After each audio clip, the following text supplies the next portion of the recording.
अस्सलाम वालेकुम। उम्मीद करती हूँ आप सब खैरियत से होंगे। चलते हैं हम अपनी कहानी के अगले हिस्से की तरफ। हाशिम किराएदार के क्लाइंट था, कैसी हो सकती थी। अब्बा की किताब पे झुके चेहरे पे नागवारी उभरी। हर करप्ट और गुनाहगार आदमी इसी का क्लाइंट क्यों होता है? वो एक अच्छा डिफेंस लॉयर है अब्बा। इसे गुनाहों की जिनसी फ्लेक्शन देना आती है। वो कैचर उतार कर बाल जूड़े में बांधने लगी। मुझे वो सख्त नापसंद है। इंतहाई झूठा और मक्कार आदमी है। सो तो है, जुमर ने तायद की। बड़े अब्बा ने किताब परे करके इसका चेहरा देखा। शादी से क्या काम है? हाशिम ने अपनी बेटी की सालगिरह का कार्ड दिया था शादी के लिए, वही देना है। दूसरी साबिता कर रिमोट उठाकर चैनल बदलने लगे। तो तुम दे आओ, उन्होंने एकदम इतनी उम्मीद और इतनी मिन्नत से कहा कि जुमर ने बेख्तियार इनको देखा। मैं ना भी जाऊं तो फर्क नहीं पड़ता, मैं उससे नाराज नहीं हूँ अब्बा। तो फिर चली जाओ, उसकी सालगिरह पर ही विश कर देना। जुमर ने इनकी आंखों को देखा और उदास नजर आ रही थी। इसके दिल को कुछ हुआ। वो छोटा है तो तुम बड़ी हो। अगर इससे कोई गलती हुई है तो माफ कर दो। और तुम्हारी बीमारी में तुम्हारे साथ नहीं था, वाकई ये इसकी खता ना थी। मैं कब का माफ कर चुकी। मैं इसके खिलाफ बुरा नहीं सोच सकती। वो मेरा बेटा है अब्बा। तो कार्ड तुम खुद दे आओ। जिंदगी का कुछ पता नहीं होता, कौन कब चला जाए और दूसरे को ता जिंदगी पछतावा ही रहे।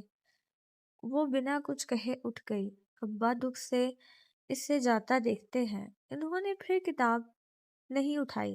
वो कमरे में जाते सदाकत को आवाज देती गई, मेरी रोटी मत बनाना।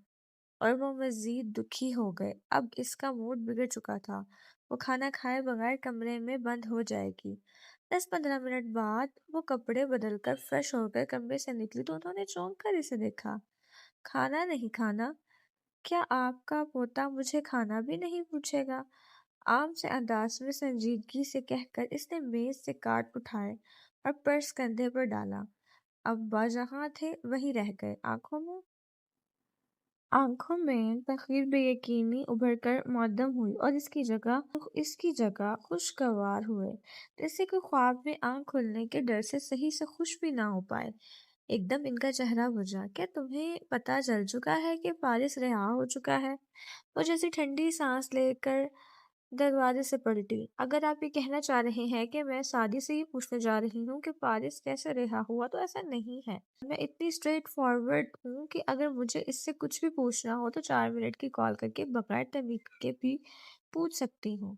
अभी मुझसे हाशिम ने एक फेवर मांगा है और मैं इसे वही देने जा रही हूँ। इसी संजीदगी से कहकर वो बाहर निकल गई।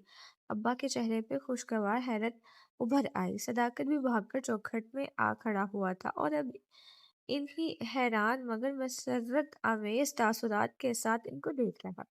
यही है जबीर, यही है इफ्तियार का मौसम। हुनैन और उसामा तब से फारिस के गिर्द बैठे थे जब से वो आया था। सादी खामोशी से गोल मेज पर इनके मुकाबिल बैठा था। मामू, क्या वह दोबारा तो आपको नहीं ले जाएंगे? हुनैन ने झिझकते हुए अनजान में खौफ के जेरे सर सवाल किया।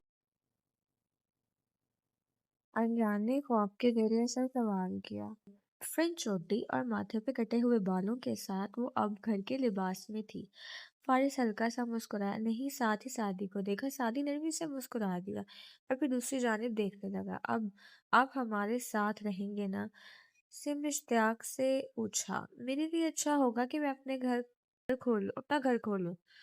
क्यों जाते हो उधर, यही रहो ना? नुदरत ने नाराजी से कहते मेज पर मेट्रिक कीमा का डोंगा रखा। खाना बस लग ही चुका था। मुझे बहुत से काम करने हैं आपा, मगर आता जाता रहूंगा। वो संजीदगी भरे स्पॉट अंदाज में कह रहा था। वो अमूमन धीमा बोलता था, छोटे छोटे फिक्रे, लेकिन गुस्सा चढ़ने पे आवाज बुलंद हो जाती थी। नुदरत ने ताज़ा चपाती लाकर रखी ही थी कि फारिस हाथ धोने के लिए उठ गया। वैसे भी वो लिबास तब्दील कर चुका था। जीन्स के ऊपर बटनों वाली शर्ट, बॉल इसी तरह पौनी में कैद। सादी ने पीछे से आवाज लगाई। ماموں، آپ کو ہیئر کٹ کی اشد ضرورت ہے۔ نہیں، ماموں کے ہیئر اسٹائل میں زیادہ اچھے لگ رہے ہیں۔ انہوں نے فوراً مخالفت کی، ساتھ ہی وہ پلیٹ سے کھیرے ٹونگ رہی تھی۔ اسامہ نے اس کے ہاتھ کو پرے کیا۔ اس نے غصے سے اسامہ کو دیکھا۔ کیا ہے؟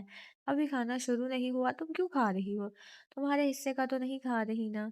زیادہ ٹوکا مت کرو، نہ تمہاری دم باندھ دوں گی، ورنہ تمہارا دم باندھ دوں گی۔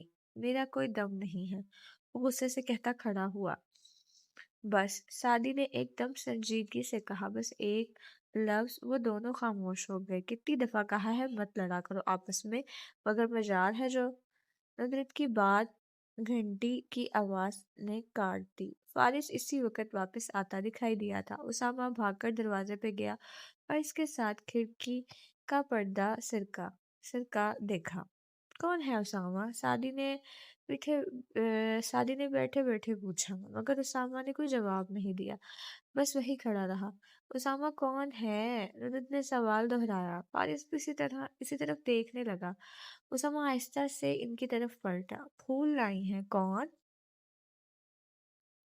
پھپھو، زمر پھپھو ہیں، اور پھول لائی ہیں۔ چند لمحے کے لیے راہداری میں سناٹا چھا گیا، جیسے سانس آنا بھی بند ہو گیا ہے۔ ندرت پلیٹیں لگاتی رک گئی۔ حنین کا کھیرا اٹھاتا ہاتھ رکا، چہرہ بالکل سپاٹ ہو گیا۔ البتہ سعدی تیزی سے دروازے کی طرف گیا۔ فارس نے باری باری سب کو دیکھا۔ سعدی نے بھی بے اختیار سے روکا۔ میں کمرے میں ہوں۔ ساتھ ہی نگاہوں سے اشارہ کیا، جیسے نہ ملنا چاہتا ہے، نہ اس کی آمد کی خبر کی جائے۔ سعدی نے سمجھ کر سر ہلایا۔